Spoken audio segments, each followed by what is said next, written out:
contract renewal window has opened. We can try and renegotiate for a better deal with our current team, or approach someone else. Alright everyone, and welcome back to another episode of the F123 Driver Agreement with Haas, episode number 9 today for the British Grand Prix of Season 1. If you missed the previous episode uploaded earlier in the week, I recommend you go and check that one at Austria, because spoiler alert, well, Lance Stroll decided to cause a red flag in the full wet sprint, excuse me. But anyway, we've got to renegotiate our contract with Haas, and I think we will. I haven't heard anything from Ferrari at this point to say that they're interested in us for a promotion. But yeah, kind of thinking about where we want to go. I think we got medium risk. I think we deserve that with the points that we've given the team. We're still ahead of K-Mag, although it's not been plain sailing. And obviously those two failures we've had, we are going to look a bit on the durability. I found this turbo one had 90% off. That just shows how broken the percentages are. I'll leave the gearbox one. Oh no, we've had some failures, and there's been a lot. For everything that we were planning for this Grand Prix has all failed. So that is going to have to be repurchased, and that means that's going to have to wait until the Belgian Grand Prix. The major drag reduction one's going to fail as well. So yeah, we're going to put a minor fuel efficiency upgrade on.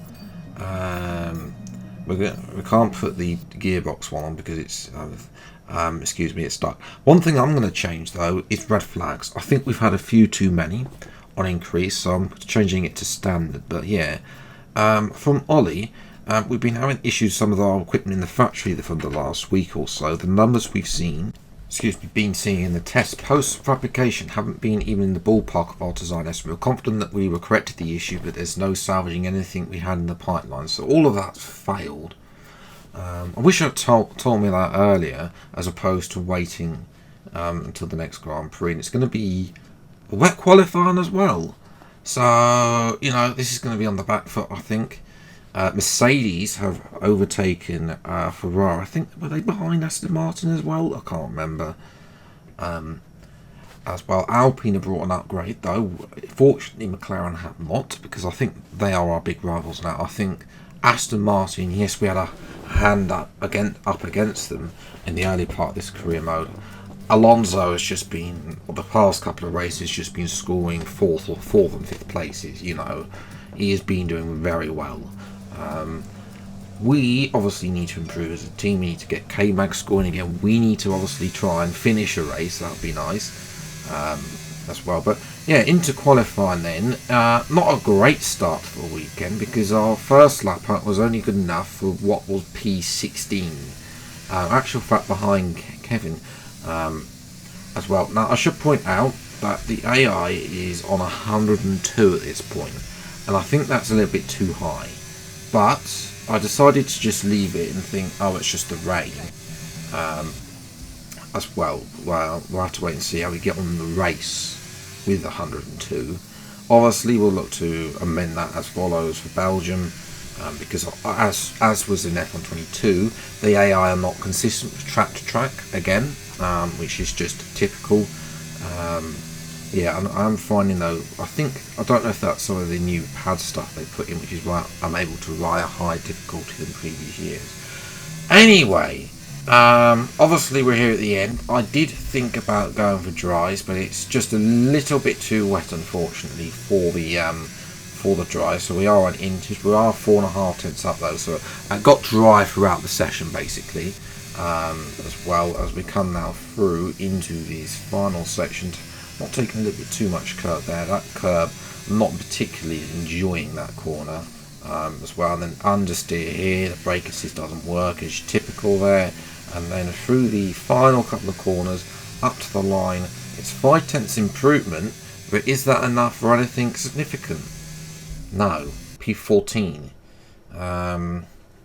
Yeah, that's a little bit of a shame. It's Leclerc and Russell. Verstappen only P4 though. So our Red Bull's starting to struggle.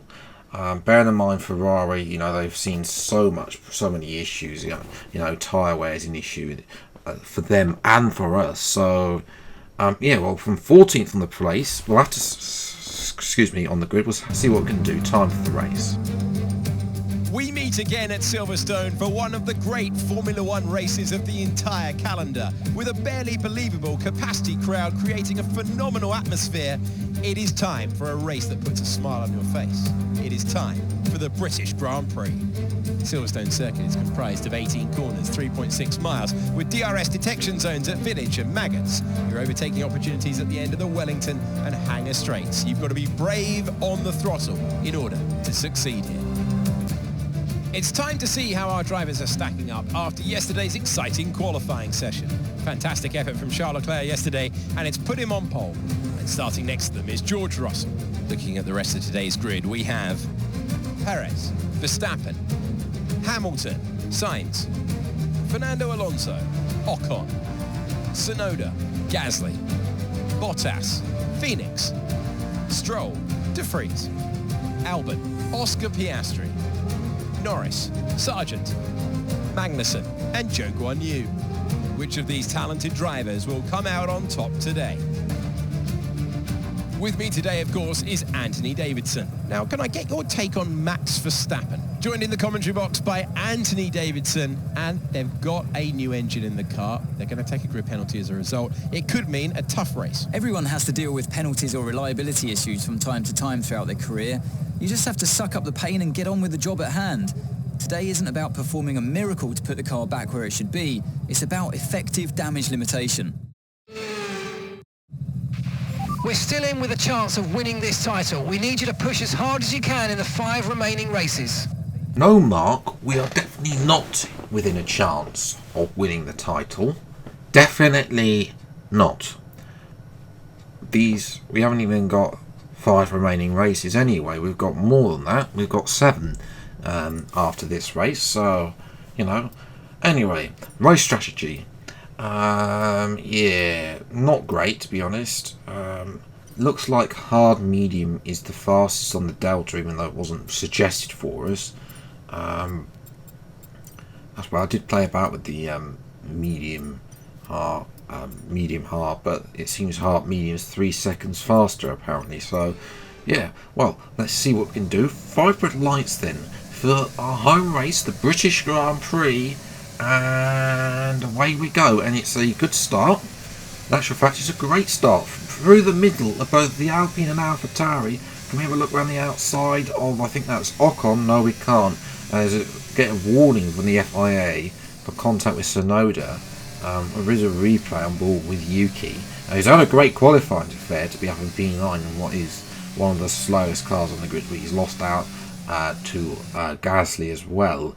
Up at the front though, Russell is in leads this race off the start, getting the better start than Leclerc, and Hamilton in front of Verstappen. So yeah, good start for both Mercedes drivers.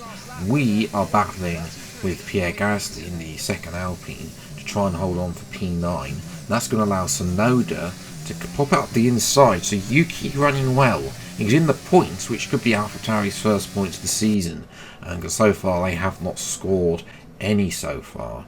As Verstappen, he's having a look at Sainz, and Sainz is now lost out to Verstappen. He's now being chased by Fernando Alonso. Remember, we were looking to try and see if we could beat Alonso, but Alonso is just pumping in solid results after result. They've got the durability, they can finish races. A couple of races ago he was behind us, and now he's way out in front of us compared to us, as he couldn't make that move earlier, but he is going to make it with DRS now. And I think also Ocon's going to get in front. Though, I've got a problem because Gasly has overtaken his former teammate, and Bottas is going to do the same on Tsunoda as well. So Tsunoda down 2 positions there, which is a shame because he was giving me a bit of breathing space as well. And that is, well, I think Sainz has apparently got engine issues, so typical Ferrari there.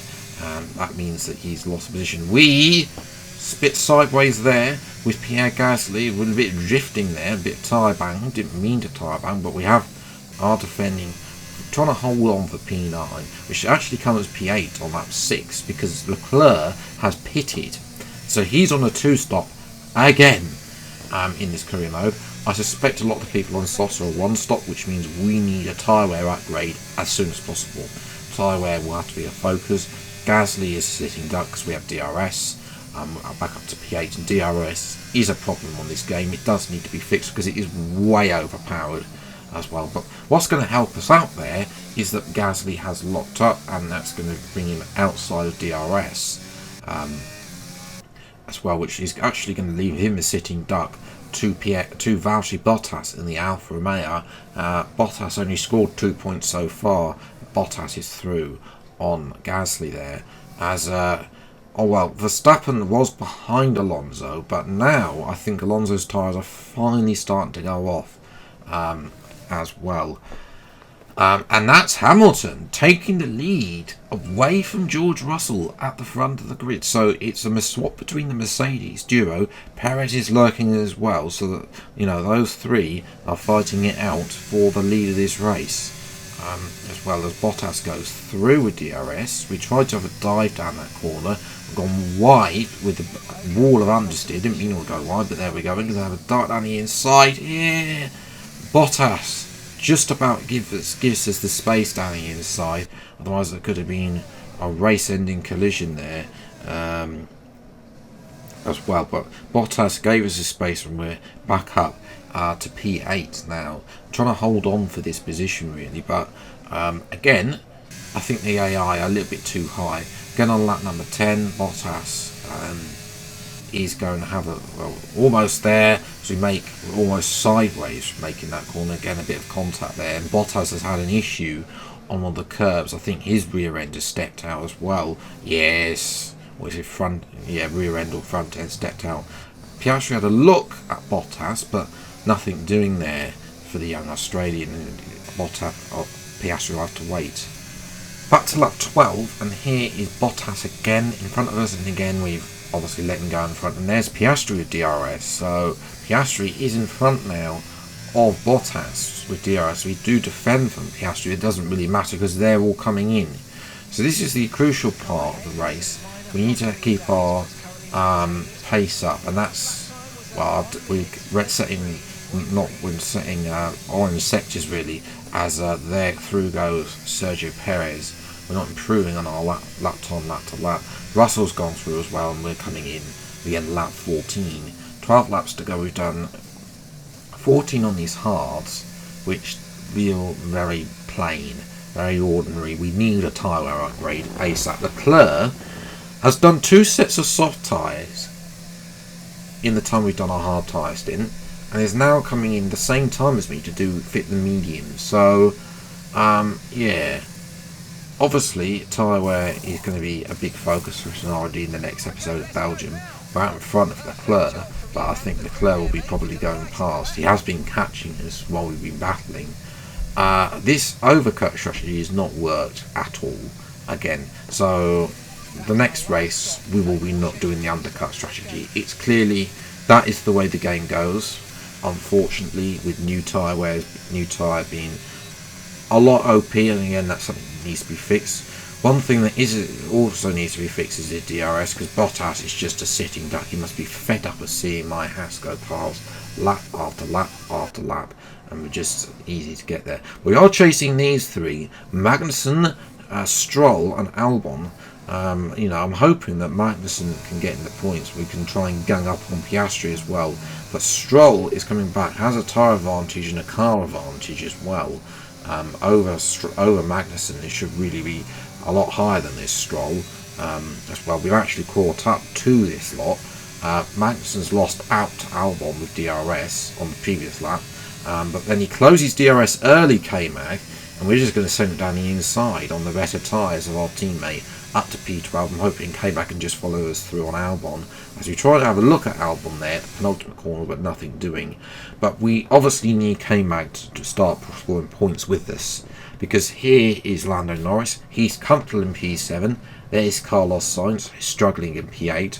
He's got an engine issue as well, and on the hard tyres, and Piastri is chasing him down in P9 as well. And now we're trying to look on the outside here, nose on the old start finish straight. So we try and go down the inside of Cops. yes, we can make it work. And we're up to P11, ahead of Albon for now. Here's a replay. As I said, tried to look on the outside and instead had to settle for the inside there. Had to use what little battery got left. Again, ERS is another target for the while. And that's Kevin. He's made contact with Albon and he's lost his front wing, and the Delta has absolutely destroyed us. I had to brake for the Delta on the edge, Muggets and Beckett's, and as a result, well, Stroll's way up the road now, so that's it. That's point. Chance of points is slipping out the window, and what put the points matter to bed was being overtaken by Charles Leclerc. So yeah, got a lot of things to focus on before we move to Belgium in next week's episode, because obviously we need upgrades on the car clearly to be able to fight and do the same strategy as everyone else. As Nick de Vries, not really a contribution, obviously got fired yesterday. Not fired yesterday, on Tuesday, excuse me. As well, de Vries though, his engine is blown up and he's out of the race. Not that he's actually been anywhere near the points anyway. We're not going to be anywhere near the points either, because there is Albon going past, and that's pretty much it for us in terms of tyre wear. Look at the tyres; they're 53% on the fronts. There's clearly some sort. We need to fix the tyre wear. The Haas in the game fast is the second worst tyre wear after the Ferrari, which has the worst. So yeah, and that's where we're looking to finish up this. Well, end up. This first part of this career anyway. So across the line for P13, and again my game for some reason decides to stutter and splutter as I cross the line, as well, and with the drive of the day stuff, which is, I don't know why it's doing that, but anyway, it does eventually produce me this result screen. Is Russell 0.3 in front of Perez at the end, so very tight fought contest, excuse me, at the end. Leclerc did get Piastri, but Piastri got Sainz, so disastrous for there. Ferrari, not a great day for them, really. In terms of our Drivers' Championship, Lando Norris is 4 points behind us now. We are looking over our shoulder at him. We're looking on our shoulder at McLaren and Alpine as well, not too far behind.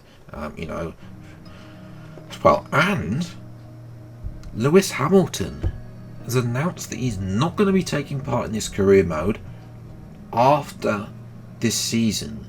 I've only had him retire once before in F1 2020, but that was a lot later on in the career mode.